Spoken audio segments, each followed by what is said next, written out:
Hello, everybody. Thank you for tuning in. This is Hung Lu, and I'm with Cash Property Inc. And today I have with me a special lady who I'm super thrilled to be talking to. So, Liza Rogers is the leader at the WREN community. And so I want to introduce Liza because I've recently joined the WREN community, and it's actually already been such a lifter in spirit and mindset, but it's also been really propelling me to get a lot more involved and just take more of a leadership role. And so I want to introduce Liza and just ask her a gazillion questions, which is what we'll do. But before I do that, I just want to give Liza a proper introduction. Liza is a super dynamic leader, visionary, and you'll find that in this talk. She's a big supporter and advocate for women in real estate, which is one of the reasons why I joined WREN. She's the founder of WREN, the WREN. So if you guys don't know it, Google it now. I'll also include the links below. And she encourages countless women to get into real estate, get over whatever fears and barriers is holding them back, get into real estate with confidence and clarity. And that's one of the things I love.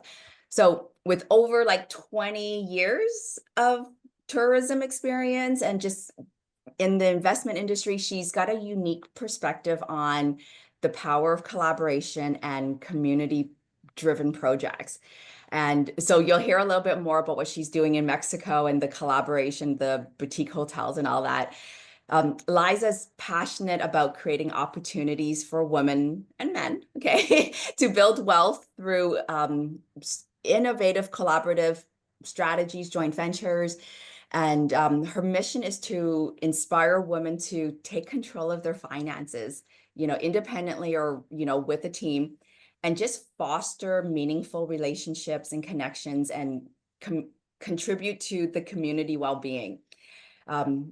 You're a guest speaker on a lot of different platforms. She's also a mentor, and Liza's a trusted voice for females trying to navigate the real estate landscape. So, I'm just super happy to have her here because, I had the pleasure of hosting Liza at my house for a short period of time. And I just love her insight, her confidence, and just her perspective on life in general. And so I'm just happy to be able to ask her a ton of questions and have her to myself for a little bit. So Liza, welcome.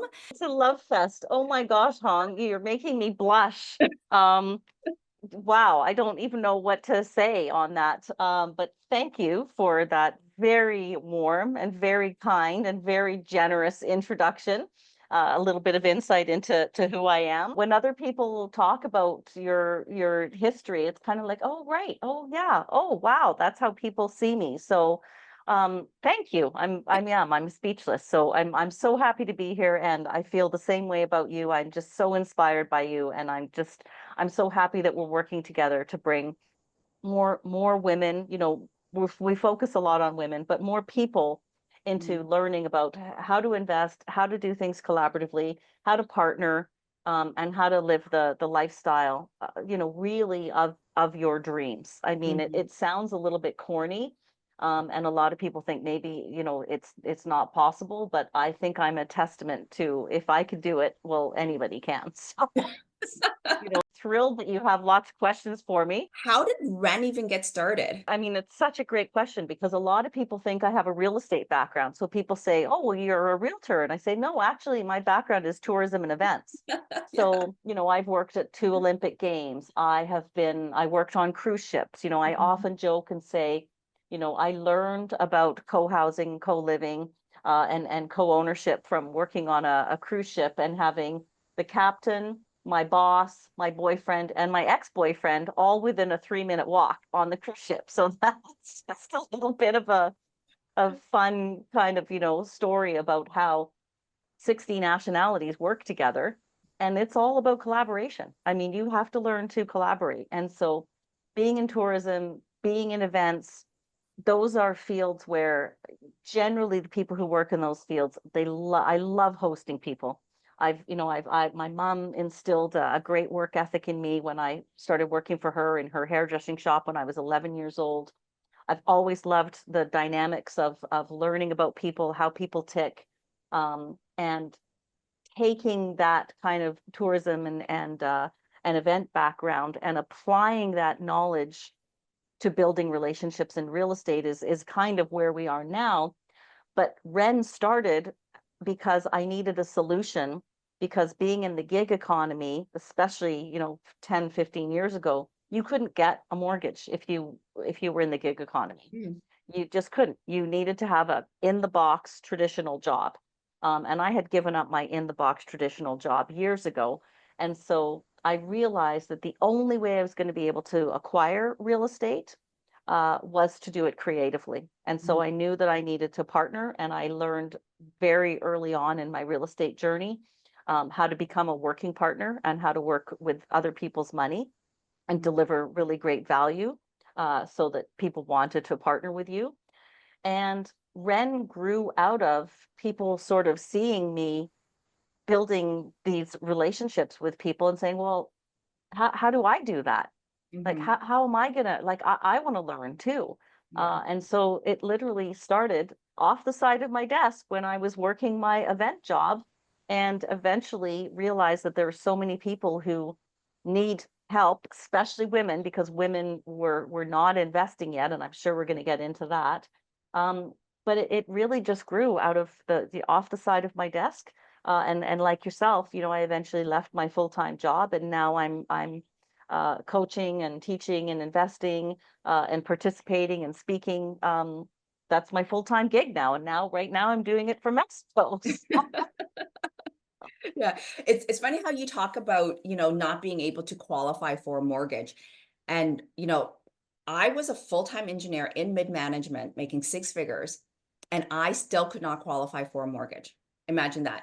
And once I realized that having this secure job wasn't going to get me another mortgage, because at that point I did have like, five mortgages. At that point, I was just like, okay, I need to figure out another way. Because I hear of other people having more doors, and I just like, okay, there's got to be another way. And it seems like kind of five is almost the max you can do on your own, and then the banks start to get Correct. concerned, right? So Correct. that's Correct. that's part of the key. Yeah. So yeah, it's figuring out that other way. And that's really, when you figure that out early, that puts you on a path to, building your team, because if you're figuring out another way, you're already working with people who have done it. So Yeah. you're figuring out your team, you're building your community, and you're going to end up investing with some of these people, or learning how to invest with others. Being the leader of REN, what couple of strategies or tips that you would recommend to people who are sort of hesitant or timid to get into real estate because of the risk economic situation that we're in? What sort of advice would you give somebody right now? We could talk for hours about that, but I think there's a couple of key things. So first of all, you have to take some action. There's no sitting on the sidelines anymore. We're heading into 2025. We're into a quarter of a century. It's going to be a milestone year. You've got to get out and participate. And participating, I think number one means, joining a network.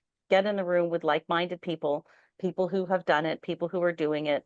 I usually say find a good social network group that's like-minded, and then find, like a chamber of commerce, or another meetup group that maybe isn't exactly the same as the other one, but I usually recommend having at least two networks that you're Mhm. actively participating in, going to the meetups, showing up online, Mhm.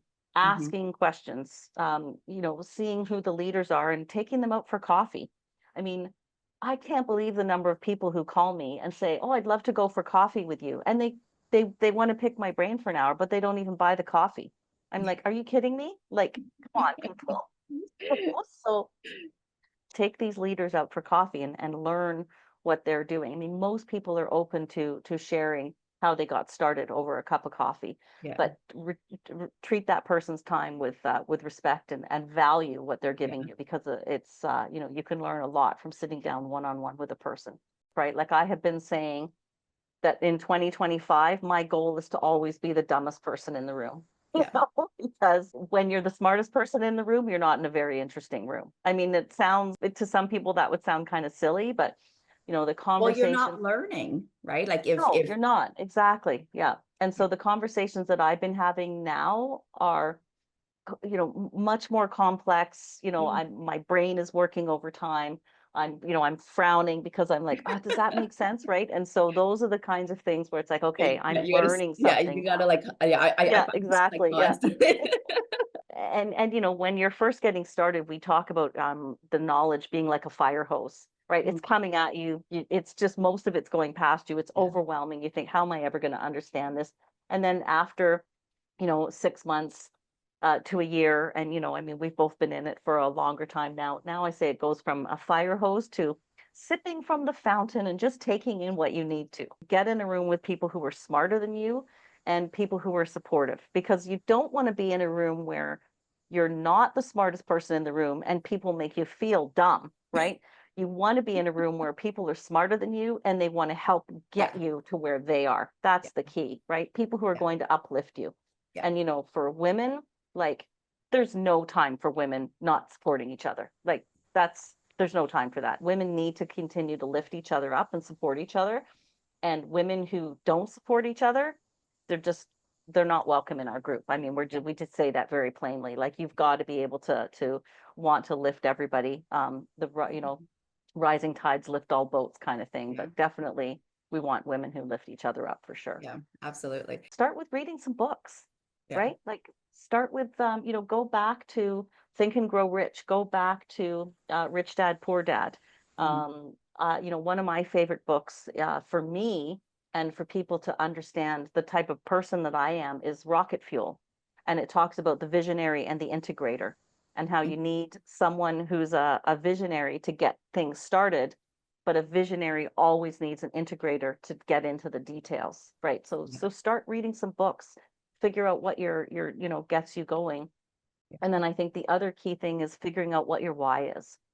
Once you know your why, that will help kind of light up your path, because once you know why you're doing this, when you kind of have those thoughts of, oh, this is too much work, you're like, yeah, it is a lot of work. But if you've got your why kind of figured out and sorted and settled, Mhm.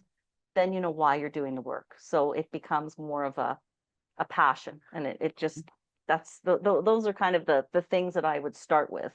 Yeah. Oh, that's fantastic. Yeah, it's funny because when you talk about being in a room of like-minded people, it made me realize, you know what? Like, I always look for networking events that I can go to where there will be like-minded individuals. But actually, what I'm looking for is a room of people who are smarter than me, right? Love And that. yeah, and so it's actually interesting because REN, even though we have a lot of uh, beginner investors, we also have a lot of experienced investors in the room, right? And Yeah. that's, and so one of the reasons why I stepped up to help with REN was, because one, I'm one of those, seasoned, knowledgeable investors. But the other reason was because I'm like, okay, you know what? If I want this group to prosper and help other people, I also want to meet all of the other main players, right? And so yeah, so just being a part of REN has really allowed me to meet other individuals at my level and higher, which I Yeah, know. Yeah. absolutely. So tell me a bit more about some of the collaborative projects that you've been involved in and some of the successes that you've had around that. Yeah, and so I think all of my projects are collaborative. And some of them I've learned some really hard lessons, right? I've learned a lot about partnerships. I've learned about definitely learned a lot about how to move into partnerships differently than I did in the beginning, because I'm my personality type. I'm a cheerleader. I want everybody to win. And I'm just kind of like, I just sometimes run headlong into things. And so when you do that, uh, you can make some mistakes. And so those mistakes are kind of your tuition. So I've paid my tuition with how I've structured some things in the past. And so we're very careful about how we structure things, who we work with, Mhm. getting the right information. So working with the right lawyers, working with lawyers who understand joint ventures, partnerships, co-ownership, co-living, co-housing, all of the things that I love to dabble in. Working with the right realtors who aren't just going to be transactional and sell you properties, realtors who were going to understand, hey, we're doing a collaboration here, so this has to be done properly. And I think for me, one of the most exciting things was when my realtor sponsor, Sherry, when we decided to become partners on a property.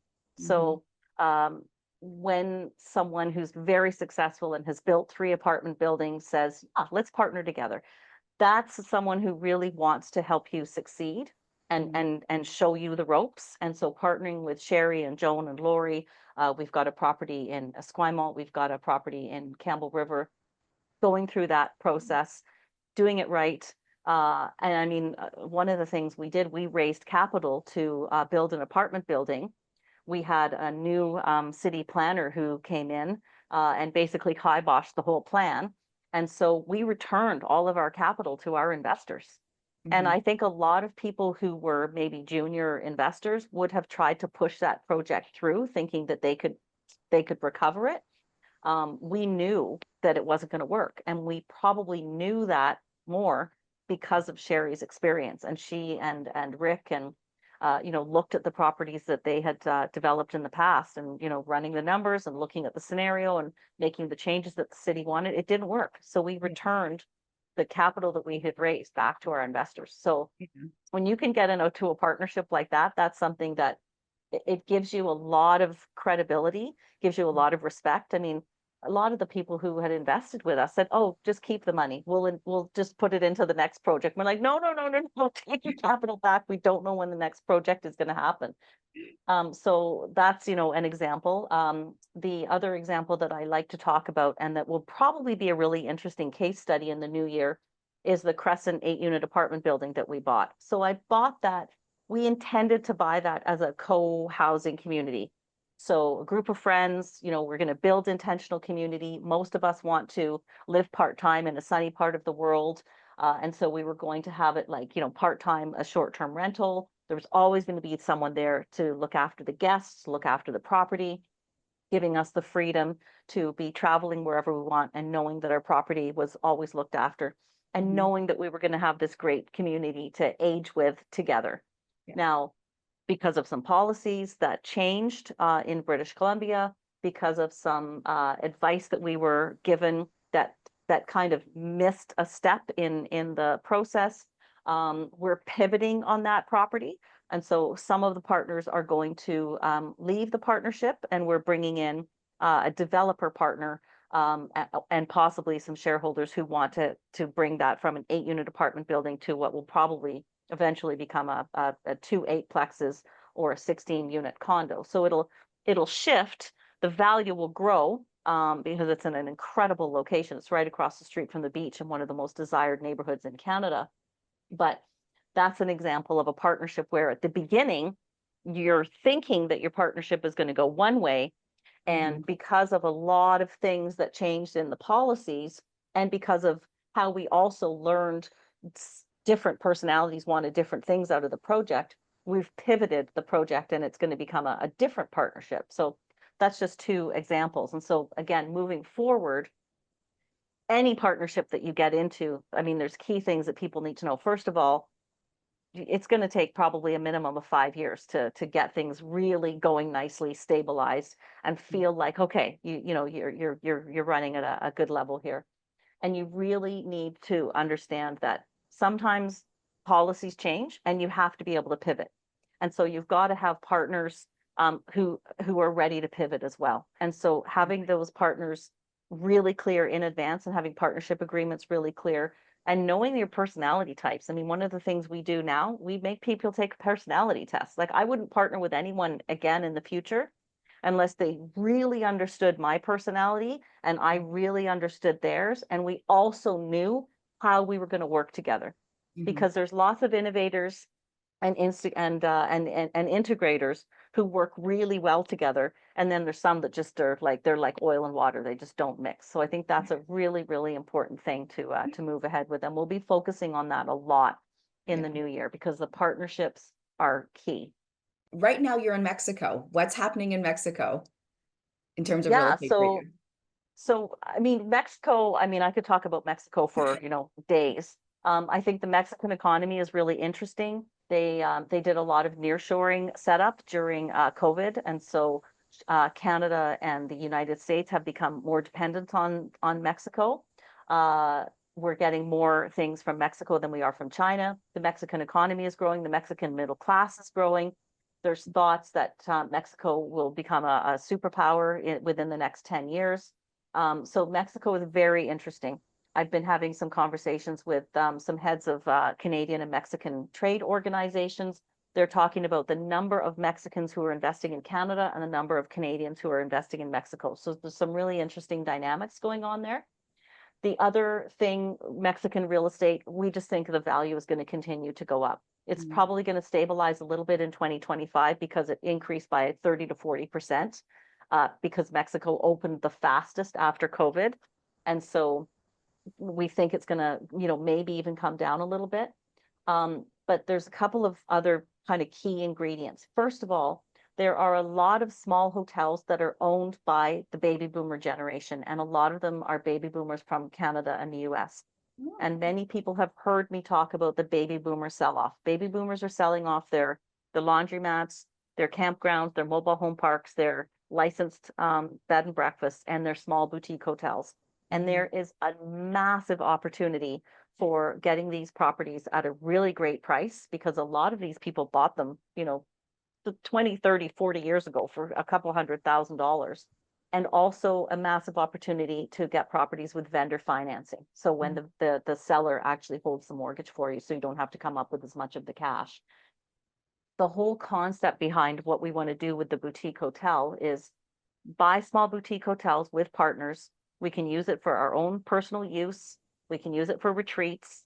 We can monetize it so that it's making a good income and helping us build up our retirement money that we want to have. And then when we're ready to retire, it can become our own personal retirement home Yeah, because we know most people in Canada and the US, there's no way we're going into a government run or private facility retirement home. We're yeah. going into one that we create on our own, where we have our own property, we own it, we set it up the way we want. We bring in our personal chefs and our personal trainers and our yoga instructors, and we run the show. And that's a way better system for moving forward. And the fact that you can do that so affordably in Mexico, Yeah.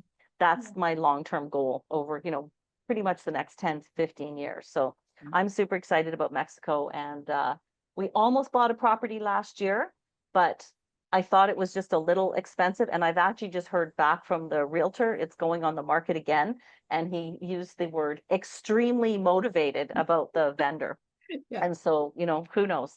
We may end up getting that property for a little bit less. And the vendor had offered $1 million in vendor financing. So Okay. you can't really do much better than that. You're right. You're right. Well, that potential to have a collaborative boutique hotel in Mexico sounds like such a dream. Like a lot of individuals would really resonate with wanting to participate with that.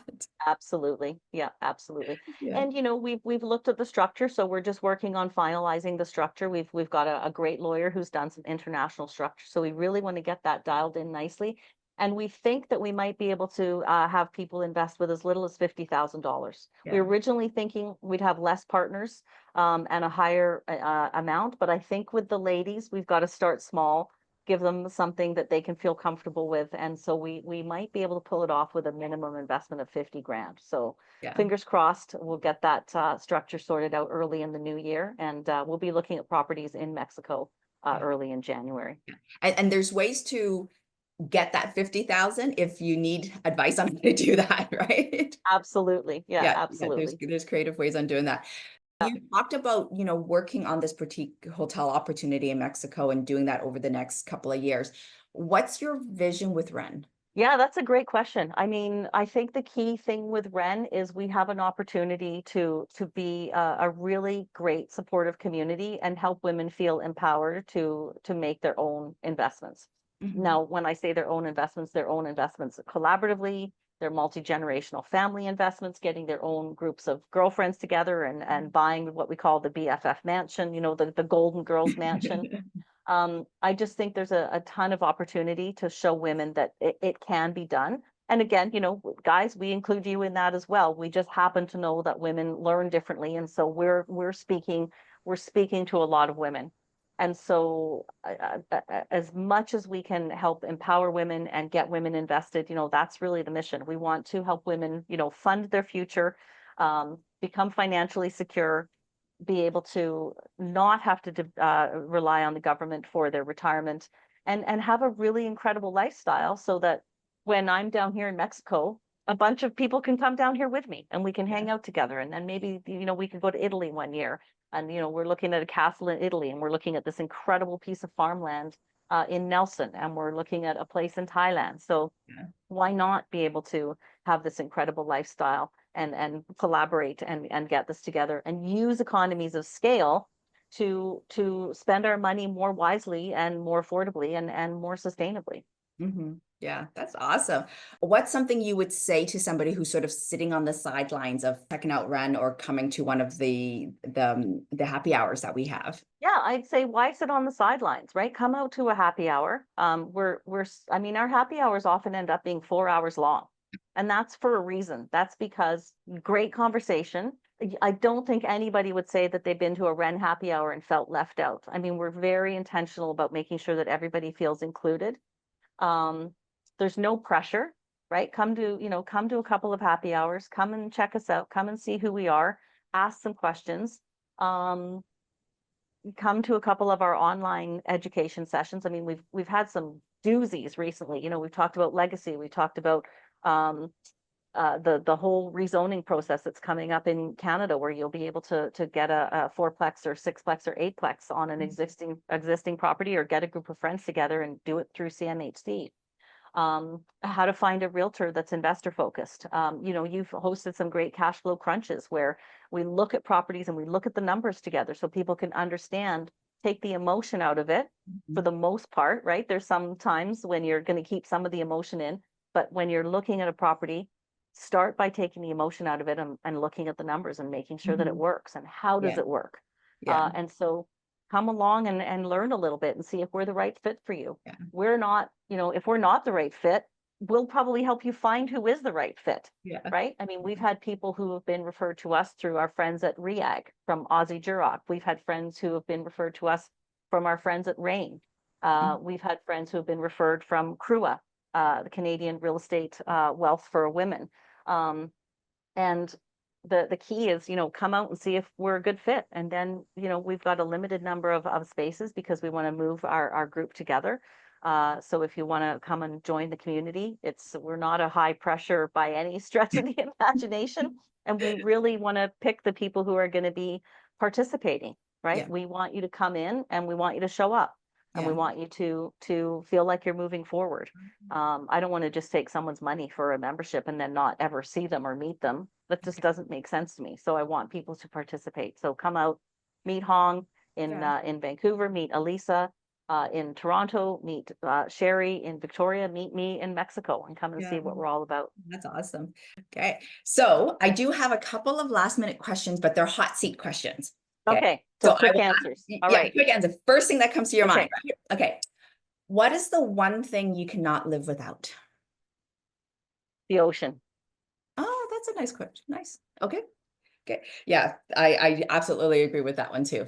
The ocean and the forest is for me. So, all right. What is one thing that people do not know about you? Well, I guess it would be my swimming with sharks story, right? There's a lot of people who, yeah, I went swimming with sharks when I was working on cruise ships, and so, again, it's one of those things that, when you live a lifestyle that's created and curated, you get to do crazy things like go swim with whale sharks in the Mingaloo Reef, or white tip reef sharks in the Caribbean, and a lot of people would say, "Oh, you Amazing. went swimming with sharks? How cool is that?" Yeah, that's really cool. That's really, really cool. Oh my goodness. All right. If you could pick any name to give yourself, what would that name be? It would be Liza. It would be your I own mean, name. it would be my own name. Yeah. I mean, I think my mom, she picked well, right? Like she really picked well. I am definitely a product of my name, right? Liza's It's short. It's a short name, but it packs a punch. It's a pretty powerful name, and I've had a lot of people say, "Oh, your name should be up in lights." I'm like, "Well, maybe one day." What's the meaning with the name Liza? You know what? That's a really good question. I should find out. I don't know what the meaning behind it is. That's yeah, I should look. Oh, okay. Yeah, Okay. yeah, yeah, That's interesting. Okay. yeah. Awesome. Awesome. Oh, one last question. What is Hmm. the one food that you would want to eat if you were stranded on on a deserted island?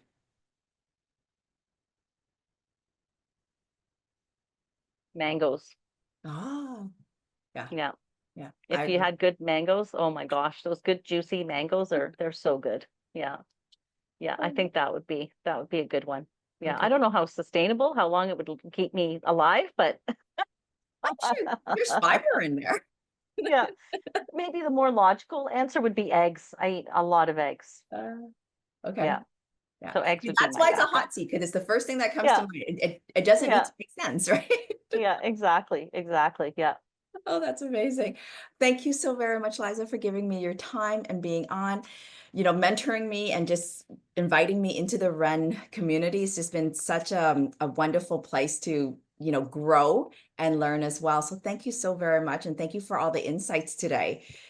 Yeah, I hope everybody gets a great, like a lot of key takeaways from this and hope you get a couple of good nuggets. Thank you, everybody, for watching. Have a great day, everybody. Thank you, Hong. I can't thank you enough for all that you're doing for our REN community and for your friendship and for just all of who you are. And yeah, it's a love fest. I'm so grateful for you, and I can't wait to do more work with you in the new year. So thanks, everybody. I hope you enjoyed this little chat between us, and hopefully there's some nuggets, as Hong said, that you get out of it. And hopefully we'll see you in person or online in the new Yeah, year. at the happy hour. Yeah, absolutely. All right. All right. Thank you, Liza. Thank you, Thanks. That was fun. everybody. Bye.